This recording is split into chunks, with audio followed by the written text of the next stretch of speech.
Hello guys, welcome. My name is David. I made a video a little while back in regards to medical field you could pursue in the military. In this video, I'm going to talk about being in the Air Force National Guard, especially in West Virginia, and the benefits that you get for the education system. And specifically, this is about education and what you get for being in the Air Force National Guard and how to use it and where to go.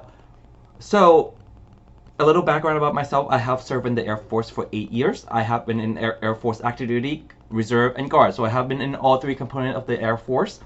I also know a lot of knowledge in regards to other branches such as the Army, Navy, Coast Guard, and the USPHS because I have applied to all of them. So I make video in regards to military and medical field, how to get into those kind of field. I also talk about other STEM field. I talk about a lot about education, and I talk a lot about the military. So in this particular video, we're going to talk about how to use your Air Force National Guard state tuition assistant, right? This is not the GI Bill. There's a huge difference between federal tuition assistant, state tuition assistant, and GI Bill, the Air Force National Guard, right here, right? So I am a service member right now in the Air Force National Guard. Like I said, I was in the active duty Air Force and I was also in the reserve component, but now I'm in the Air Force National Guard in West Virginia.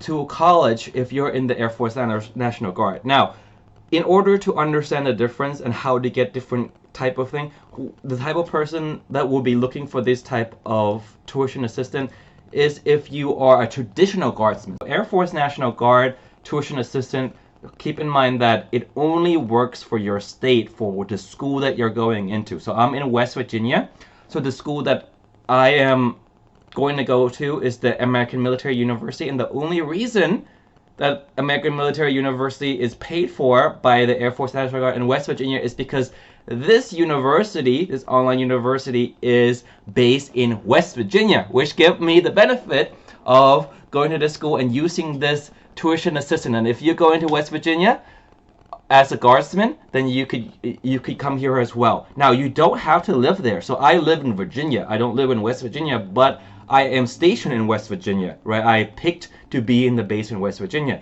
Now, if you're, let's say, in Maryland, you're in Pennsylvania, you're in neighboring states, you can always apply and get a position as a guardsman in West Virginia in one of the National Guard bases. It doesn't have to be Air Force. It could also be the Army Guard, National Guard. So this is just the National Guard website. To apply, you just apply now. You talk to a recruiter and you'll get a position, right? It doesn't matter what position you are. It doesn't matter if you're an officer or the enlisted corps, like what I am. It also doesn't matter if you already have a bachelor or if you have a master or even if you have a doctorate. State tuition assistant will pay for the education or the credential for that degree as long as it's the first degree that you did with them. Say if you already have a bachelor degree but you pay out of your own pocket, or you use the GI Bill, or you use the federal TA, then it does not impact the National Guard or the state tuition assistant by any mean at all.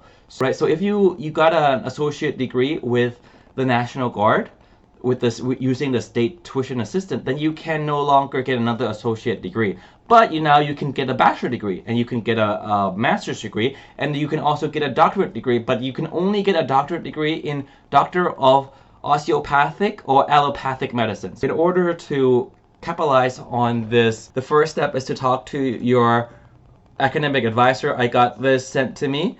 You could send them the email over here. If you could see my screen, you can send them an email over here. You can also call this number.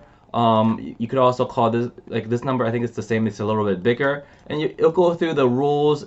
They should send you this if you talk to the education office. And if you've been in the Guard long enough, you should have access to your education office. Not the same as federal student assistant. I keep repeating that, and it's not the same as your GI Bill. It's completely different. Every single state does it differently. So I was stationed in New Jersey. Now, if you're a guardsman in New Jersey, things are a little bit different over there. They don't have these kind of state tuition assistance TA, but they have an understanding with public school in those states where they will waive your tuition for you. So if you go all the way up to doctorate in the approved school, so like NJIT is one of those school, I believe Rutgers is another one of those schools where if you go to those schools and you tell the office, the financial office, that you are in the New Jersey National Guard and you can show proof,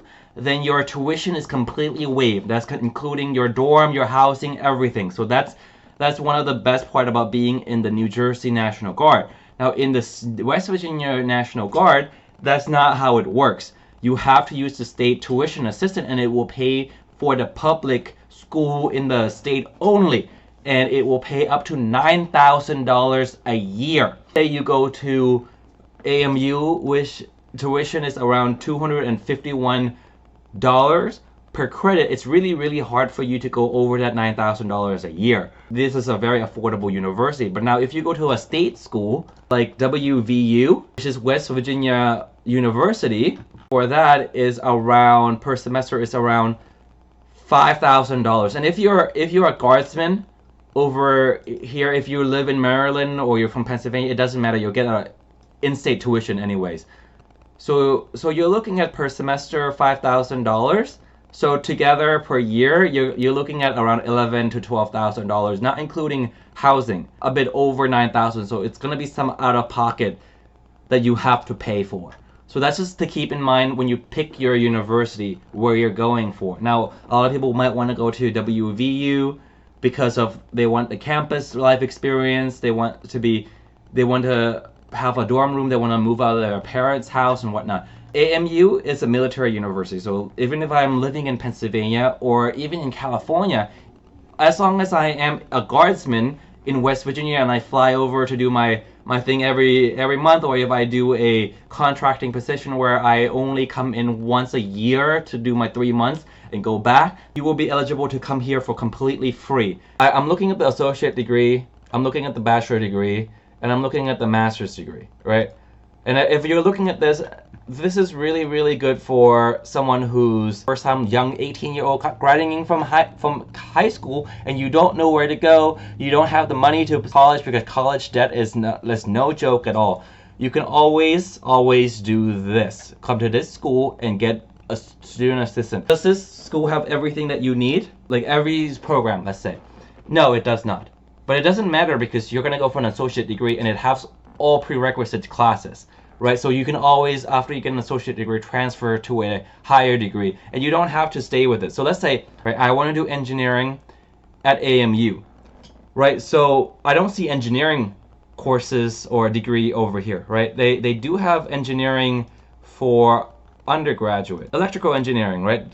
But this is not ABET accredited, but it is accredited, right? So like this is engineering, electrical engineering, right? You could do that through here, do a stepping stone tactic, like what I have been preaching on my program, where you start out with an associate. If you're coming right out of the high school system, it doesn't matter where you go for your associate because they don't really care, and it doesn't really matter what you study as long as your prereqs are there.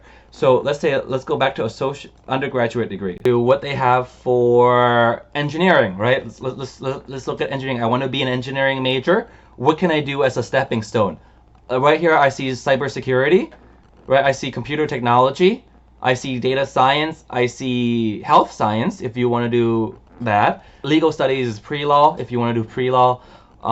Public health, you can also do that. And space studies is probably one of the biggest one that you can probably do for pre-engineering, right? And the reason for that is the reason I'm saying that it doesn't matter where you go is because the classes you can take is going to count toward your engineering degree. So I have a bachelor degree in physics, and I know for a fact that the classes that they have in this school, they have calculus 1, they have calculus 2, they have all the way up to calculus 4 at AMU. They have physics 1 with lab, physics 2 with lab, they have chemistry 1 and 2 with lab, they have organic chemistry 1 and 2, chemistry 1 and 2 with lab, right? And it doesn't really, so let me show you my account real quick. So you can kind of see what they have. I transfer a bunch of credits in, so I got a bunch of things done. But you can do all your electives here. So these electives will count toward your bachelor degree, no matter what bachelor you take, because they require the same bachelor. Now, the advice I recommend when you're taking these electives is you take the electives that everyone has. So this is the art. I would just take art, right? I would take just like art appreciation, something super simple that every single school have. If you take like Arabic 1 and 2, not every school has it. So if you transfer to like Rowan University, or if you transfer to WVU, they might not have Arabic in their thing, so that you might have to take art again. Do history, I would stick to history, right? Don't do like Muslim study, something weird that not every school will have. A little bit of what I'm trying to tell you when you're trying to pick school, but they'll have a lower elective that you can pick, where it could be any classes that you want to take. So it could be chemistry, physics, anything that would kind of work toward your bachelor degree. So you'll do an associate degree here if you don't have a bachelor degree that you want to pursue here, and then you can transfer to a bachelor degree at a bigger named university afterwards, after you complete an associate degree. So you go from step to step, associate to bachelor to master to doctorate, until you hit your goal. So if your goal is a bachelor degree, hit an associate first. If you go to a master, go to associate, then a bachelor, then a master, right? Because those kind of stepping program allows you to transfer credit in, and those lower degree are cheaper than a bachelor program, right? So an associate degree at AMU is a lot more accessible than if you go to an undergraduate program here. Even if you go to Johns Hopkins or anything, you can kind of transfer your associate degree over there. Now, the reason I'm doing health science is to do a pre-med program. So because I already have a bachelor degree in physics, I'm trying to pursue a health physics degree, which is a medical field, and it does require some prerequisites. And having a health science degree, health science is a very broad term, right? It's like a biology degree, but it's more broad than a biology degree. A lot of people, when they go into pre-med, they might do biochemical, biomechanical engineering, something like that. That's super ridiculous. That you really don't need that kind of degree, that kind of advanced STEM degree for a bachelor in order to get into medical school. They don't really care your degree name. They just look at your prereqs. And you just make sure when you're looking for a degree to pursue in a bachelor degree, you make sure that you have let you know what prereqs you have and what you need or you don't need to transfer over in order to complete your degree. Now I'm going to tell you all of this will be on there, and this will probably be on your pre-med. If you're going to transfer from health science, doesn't mean you have to do a bachelor degree in health science. Transfer of health science, once you get this graduate degree, then you graduate with an associate degree. When you do an undergrad in biology, so that you can go into medical school afterwards, right? Because this does not set you into health science. It set you into a associate degree, right? Once you get an associate degree, you can do whatever. I can even take a health science, finish all of this, and do an engineering degree if I want to. And this would probably transfer well for a biomechanical engineering degree. This is kind of something that you need to really think about pursuing, especially when you're 18-year-old and you have all this information pop into your head, your parents pushing you to go to this big name school, this state school. If you go to a community college, oh no, you're never gonna get a job. That is not true. That is not true. Especially if you're Asian, your parents gonna push you to go to a big name school more. Your employer will only look at your highest degree that you have. It has the same accreditation as Harvard University has. So I don't know why you're complaining. If you come here, you can transfer all your classes over to this school if you want to after your second year, right, for your junior year, so you don't have to pay so much out of pockets, and you can at least live at your parents' house. You can get your own house and rent somewhere cheap and do this course. Talk to your education advisor, your education office at your base once you come in. But if you haven't joined yet, this hopefully gives you the encouragement to join the Air Force National Guard or the Army National Guard, so you can get this benefit when you're going through school. If you don't know what you do while you're going through school in the Air Force National Guard or the Army National Guard, you come in once a year, not 2 weeks, right? And that's it. And then you come in once a month on the weekend, so it doesn't impact your studies at all. Once a month, one time a month, right? You come in for Saturday and Sunday one time a month, and you work for those months. You get paid for coming in. Do you need to do some training? It's basic training? Yes, you do. You go to Air Force basic training for 2 months, right? It's brain dead easy. Come on, just show up. You don't want to get yelled out. I understand. I can do it. You can do it. Someone a lot dumber than you have done basic training before. Don't be scared, right? Then you go to tech school. Some are only a month long. Some tech school are 6 months long. So, when you're going through that, you're getting paid the entire time. When you're 18 years old, so take a little break from schooling and go to the Air Force, and you can get all of this benefit, right? And this is something that I recommend young 18-year-olds do, because it helps pay for college, especially if you want to do a bachelor degree, right? It's a lot better to just come in here and get this benefit and get your school completely paid for. At AMU, I'm sure there's a bunch of community college you can go to near West Virginia that you could also do it for free, that the $9,000 a year will cover, and you can come to West Virginia after you get your associate degree, or even you can even finish your bachelor degree here. Who cares, right? You can even finish your bachelor degree at AMU. The state one for West Virginia only, and I'll talk more about the GI Bill, but I'm not going to get into that, making this video even longer than what it is right now. Guys, just make sure you subscribe and you like the video so that people can see the video. The YouTube algorithm will push it up. I don't make any money off of YouTube at all, so please like the video so other people can see it. It's not going to help me, it's going to help other people who needs this information. Comment down below if you have any questions. I monitor it every single day, and I can answer any question for you. If you need some coaching to go through the military, if the military is right for you, if it's not right for you, if you need help getting contact with a recruiter, if you need help with anything, if you're in a different state and you don't know what they have, I can kind of answer those questions as well. Bye guys, have a good one.